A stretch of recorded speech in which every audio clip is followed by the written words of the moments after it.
এমন সন্তান রেখে গেলেন, এমন স্ত্রী রেখে গেলেন, সে যেন মূল্যও যেন ভুলে না, মূল্য ভুলে না। এই হলো আসল বন্ধু। এই জন্য তো ওই যে কবি বলেন, প্রেম তো প্রেমিক মরে তবু প্রেম তো মরে না, প্রেমিকেরা প্রেম করিলে মরণের ভয় করে না গো, হায়রে মরণের ভয় করে না, প্রেম তো মরে না, প্রেম তো প্রেমিক মরে তবু প্রেম তো মরে না।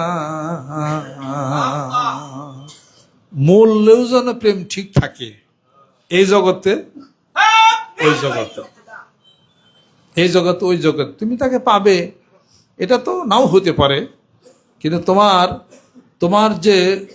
তোমার যে এই নিঃসংকোচ প্রেম, যে ভালোবাসা, এটা তো পৃথিবীতে থাকলো। এই মর্যাদা রাখতে পারলে আখেরাতেও থাকবে। যেরকম সুবহানাল্লাহ। মানুষ তো সেটা দুনিয়ার উদ্দেশ্যে করে, দুনিয়া আখেরাত দুইটার উদ্দেশ্যেই হবে। যেরকম সুবহানাল্লাহ। এমন সন্তান জন্ম দিয়া যাও, মরলে যেন ভুলে না, সে মরলে যেন ভুলে না, এমন স্ত্রী যে মরলে যেন ভুলে না। যেরকম সুবহানাল্লাহ। মরলে ভুলবো না, বাসা থাকতে বউগুলো ভুলাবেন না ভাই। বাসা থাকতে বউ স্বামীরা মায়ের 80 লাখ টাকা লুই গেছে, আর মরলে তো খবরই নাই। এরা পেপারে দেখলাম আর কি, আমি বানিয়ে কই না।